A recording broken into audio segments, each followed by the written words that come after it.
What is going on, everybody? Welcome back to the channel. I'm your host, Slackers, bringing you guys our next matchup in the upgraded tournament. On the heels of Min releasing the new patch notes and stuff, our tournament continues to roll on. Got some good stuff, new results, new matchup. We know this stuff by now. But if you're new and you're wondering what this is, simple. 48 characters are put into a tournament. Each day on the channel, I upload one of the matches from the tournament, and then we vote between one of the two characters that are in the matchup for the day. How do you vote?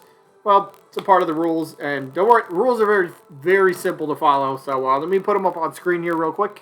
All right, rule number one. Now, maybe this doesn't need to be a rule, but you got to be open-minded, and maybe I'll say you got to be open-minded to the chance there could be another upgraded character in this. So, what does the upgraded mean? Well, assist trophies, spirits, Pokemon, background character, something that could be upgraded into playable, like Min was. So that's the whole premise of this tournament.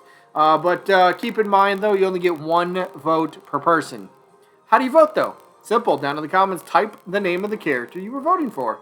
Easy. Otherwise, yeah, double elimination tournament, meaning a character has to lose 2 times overall before being officially eliminated. Then once we get to the results to determine the winner and loser of each individual match, if there happens to be a tie in the voting, you're going to flip a coin on camera, fairest way to break a tie, and then each match of voting wise only lasts for just 1 week. Those are the rules. Let's get to the rest of the video. Alright, let's jump into the results from last week. So, the matchup, again, loser bracket, somebody's being eliminated today.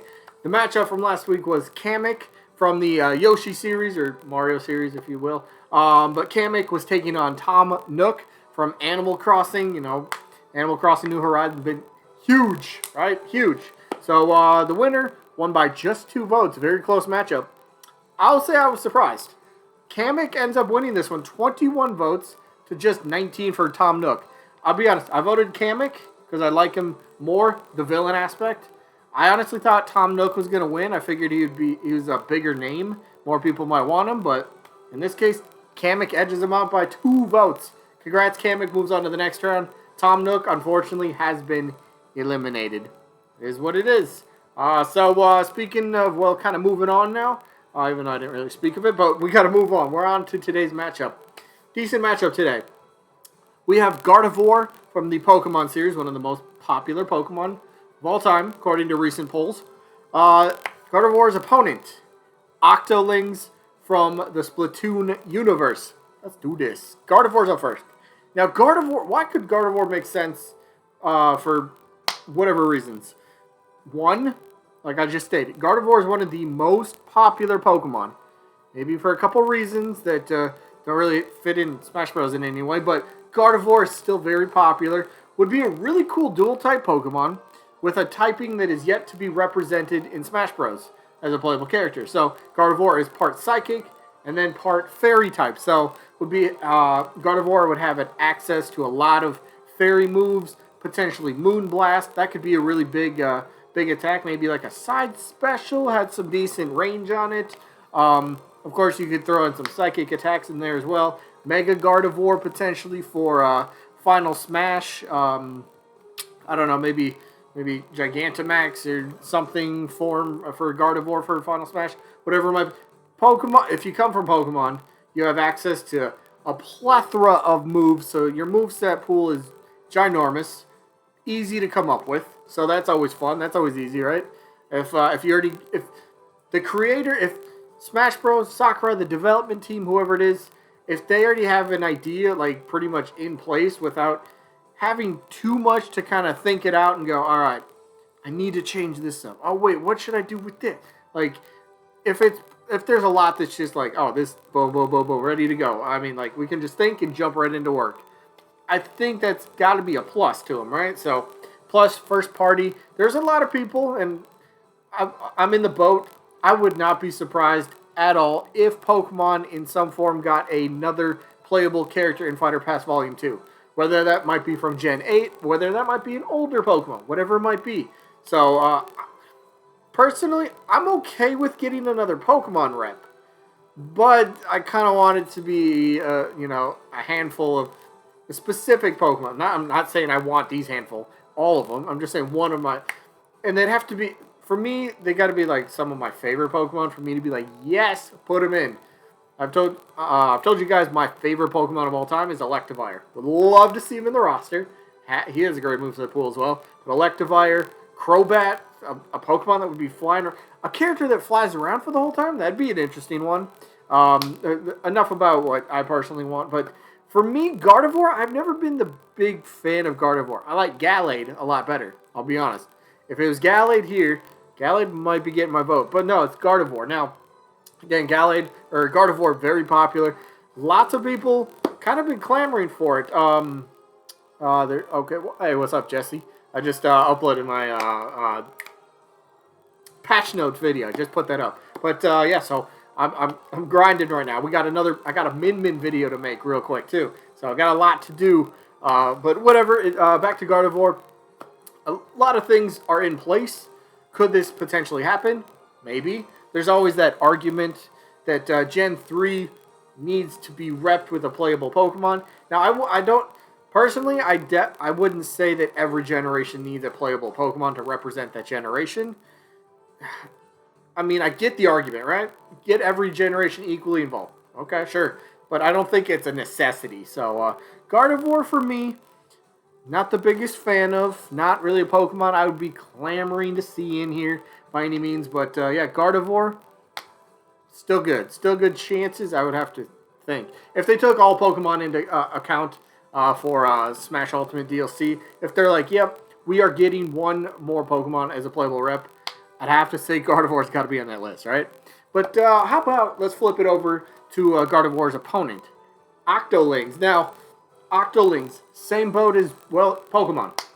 Moveset potential is tremendous. Now, a lot of people will just say, Octolings, Echo Fighter, move on. That's it.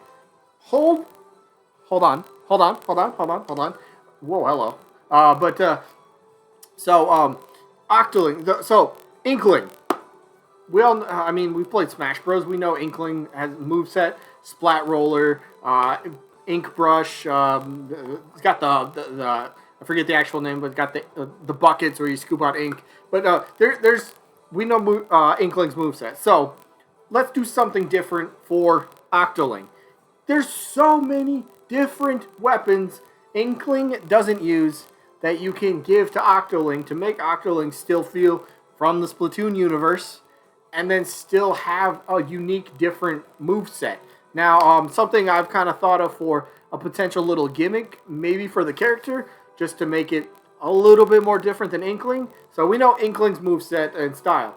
Ink up your opponents, the more ink they have, the more damage they're going to take.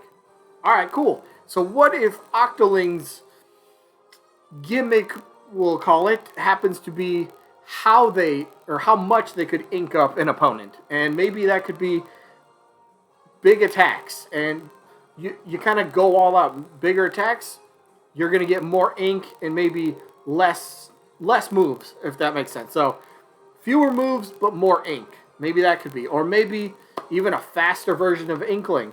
A lot of really quick, rapid strikes, and then just rack up a little bit of ink here and there all over your opponent, whatever it could be. So, you can make Inkling and Octoling two separate characters while still feeling unique to themselves and to the game that they're representing. And plus, there's a lot of fashion in Splatoon, right? Octolings would rock, well, 8 more different unique costumes. Easy stuff to do. Like, I really feel Octolings, I think Octolings has a much better chance for next Smash game. Whether they might get in as a unique character, or if they do get in as an Echo, semi-Echo, whatever it might be, I think they got a much better chance for the next Smash game. But, yeah, for this one, I guess I have a little bit difficult time to see them as a DLC character. But, hey, then again, Nintendo might surprise us and be like, oh, by the way, here comes this character. And so we never know. Plus, with the Min update we just got, we had the new Mii costumes, and there was, Callie and Marie. They're now Mii costumes. So, Splatoon is still getting stuff in Smash Bros, which is cool. In Splatoon, we all know, it really exploded on the scene with the Wii U, one of the few games that did, and just big following, and Nintendo followed right up. Splatoon 2 for the Nintendo Switch within the first, the launch window, roughly. of the system, which was awesome. Great game. Still has a huge following. Did the random, was it Ketchup versus Mayo or something like that? Battle a few weeks ago, I think it was. But it's like the game is alive. People still play it a lot, and I see a few people every time I check my friends list. There's always like 1 or 2 people that's always playing Splatoon 2. So it's not like it's dead and buried. No, this game is still active. It's still alive. So again, let's go to the voting real quick. I'm okay with another Pokemon rip. Truly am. But Gardevoir, for me, would not be that Pokemon I really want to see. So I think I'm going to go Octoling for this one. I will go Octoling. Great moveset potential. Just everything. So Octoling's got my vote. Let me know who you guys got down in the comments. Gardevoir, Octoling, or both. They're all good options. That is it for this one. Sneak peek for tomorrow. What do we got tomorrow? What are the results for tomorrow?